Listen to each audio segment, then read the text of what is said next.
আসসালামু আলাইকুম বন্ধুরা, গুড মর্নিং। সবাই কেমন আছেন? আশা করি সবাই খুব ভালো আছেন, আমরাও খুব ভালো আছি। তো আজকে একটা নতুন রেসিপি নিয়ে আপনাদের কাছে হাজির হলাম। গলদা চিংড়ির কষা। বড় বড় গলদা চিংড়ি এমনিতেই তো খেতে ইয়াম্মি হয়, আর এই কষা যদি করে খান না তো কোনো দিন ভুলতে পারবেন না, মানে ভোলার মতো না। এত সুন্দর অল্প সামগ্রীতে এত সুন্দর রান্নাটা হয় না। তো চিংড়ি মাছটা প্রথমেই আমি বেছে নিলাম, শোঁগুলো মুখটা কেটে নিয়ে আর পাদুগুলো বাদ দিয়ে দিলে চিংড়ি মাছ মোটামুটি বাছা হয়ে যায়। মাথার কাছে একটা কালো পাড়া থাকে, ওইটাকে একটু বাদ দিয়ে দিলাম, বের করে দিলাম। তো চিংড়ি মাছ পা দুটো বড় বড় পা দুটো নেওয়া যায়, বাট আমি কিন্তু নিইনি। আর মাথা থেকে দেখেন ওই কালো পাড়া, ওই কালো রঙের একটা থাকে থলির মতো, ওতে একটু মাটি মাটি থাকে, ওইটা আমি বের করে দিয়েছি ওই দেখেন মাথার কাছে। তো তারপর এবার আরেকটা কাজ কিন্তু বাকি থাকে, সেটা হচ্ছে চিংড়ি মাছের পিঠটায় মানে আঁশটা প্রচণ্ড মোটা, বটিতে কাটা যায় না, খুব কষ্ট হয়। তো আমি একটু কাঁচির হেল্প নিয়ে নিলাম, কাঁচি দিয়ে মাঝখান বরাবর চিড়ে নিলাম। চিড়ে নিয়ে ওই যে দেখেন পিঠের সিডরাতে একটা কালো রঙের এই দেখেন একটা পাইপের মতো থাকে, এর মধ্যেও একটা কালো কালো এই দেখেন ভেতরে কালো কালো ইয়ে থাকে, কিছু একটা থাকে, তো সেটা বের করে দিলাম। এটা কিন্তু খুব জরুরি বের করাটা। তারপর দেখেন আমি হচ্ছে পেঁয়াজ, 4 কোয়া রসুন, একটা টমেটো আর একটা কাঁচা লঙ্কা মিক্সিতে কুটে নিয়েছি। তো পেস্ট বানিয়ে নিয়ে মশলা বানিয়ে নিয়েছি, দিয়ে ওইটাকে তেলের মধ্যে দিয়ে কষিয়ে নিচ্ছি ভালো করে। একটু নুন, জিরে, ধনে, তারপরে একটু হলুদ আর একটা শুকনো লঙ্কা দিয়ে আমি একটু ভালো করে কষিয়ে নিচ্ছি। তো কষিয়ে কিন্তু আমি ভালো করেই নেব, যতক্ষণ না তেলটা বেরোয় আর মশলার গন্ধটা যায় ততক্ষণ আমি একটু কষিয়ে নেব ভালো করে, তাহলে ফ্লেভারটা আরও ভালো আসবে। তারপর একটু পরিমাণ মতো পানি দিয়ে দিচ্ছি। পরিমাণ মতো পানি দেবো বলতে কি, আমি তো কষা করব, বেশি তো ঝোল করব না, তাই একটু মিডিয়াম পানি দিয়ে দিলাম। যতক্ষণ একটু পানিটা দিচ্ছি, কারণ ফুটলে না, যত ফুটবে আস্তে আস্তে ধিমে আছে তত ফ্লেভারটা মানে স্বাদটা আরও বাড়বে। তো আমি চাপা দিয়ে এটা ফোটার জন্য ওয়েট করব। ফুটতে দিলাম, ফোটার জন্য ওয়েট করছি। এই দেখেন এবার ফুটে গেছে। তখন এবার আমি চিংড়ি মাছগুলো দিয়ে দেবো, একটু নাড়িয়ে নিলাম, দিয়ে চিংড়ি মাছগুলো দিয়ে দিচ্ছি। আমি কিন্তু চিংড়ি মাছগুলো ভাজিনি, কিন্তু অনেকে ভেজে দেয়, বাট আমি ভাজিনি। আমাদের ভাজাটা মানে আমার ভাজার থেকে কাঁচাটা বেশি ভালো লাগে।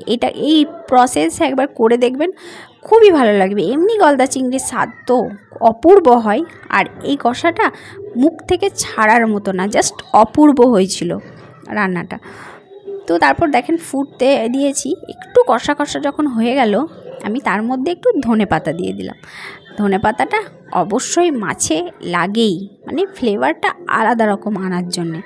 তো ধনেপাতা দিয়ে দিলাম একটু অল্প করে, দিয়ে আর একটু চাপা দিয়ে আরেকটু কষিয়ে নেব। একটু কষা কষা করব বলেছি, কষা যেহেতু কষাই হবে, একটু ঝোল আছে, আর একটু ফুটিয়ে নেব ভালো করে। মোটামুটি এই পর্যায়েও কিন্তু খাওয়া যাবে, বাট আমি কিন্তু আরেকটু কষাবো।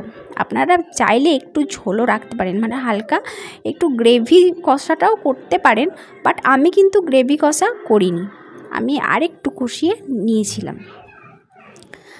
তার মধ্যে দেখেন যখন একদমই হওয়ার মুহূর্ত না, সেই সময় একটু চিনি ছড়িয়ে তো দিতেই হবে। প্রত্যেকটা তরকারিতে একটু চিনি ছড়িয়ে দিলে না, তার স্বাদ, রং সব কিছু যেন আলাদা রকম হয়ে যায়, স্বাদে গন্ধে একবারে অপূর্ব লাগে। তো আপনারা একবার ট্রাই করে দেখবেন, সব কিছুতে একটু চিনি দিয়ে, সবেতে, মাংস হোক মাছ হোক কি যায়, একটু চিনি দিলে না আলাদা ফ্লেভার চলে আসে।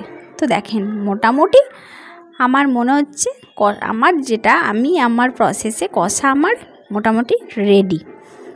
তো দেখেন কত সুন্দর কালারটা এসেছে, এবার কত সুন্দর লাগছে, দেখেন কালারটা দেখেন কত সুন্দর দেখতে, কত ভালো লাগছে, খুব সুন্দর একদম ফুটছে না, আর ধোঁয়া উঠছে। গরম ভাতের সাথে অপূর্ব লেগেছিল বন্ধুরা, অপূর্ব, খুবই ভালো লেগেছিল। তো আপনারা অবশ্যই একবার ট্রাই করবেন, দেখবেন অপূর্ব লাগবে দেখতে। যেমন দেখতে সুন্দর হয়েছিল, তেমন খেতেও সুন্দর হয়েছিল। তো চলেন আমার হাজবেন্ডের কাছে রিয়াকশানটা একটু নিয়েই নেওয়া যাক, কেমন হয়েছে। আমি জানি, আমি রান্না করা দেখি। চুষে চুষে খেতে হয়, চুষে খেলে মজাটা বোঝা যায়।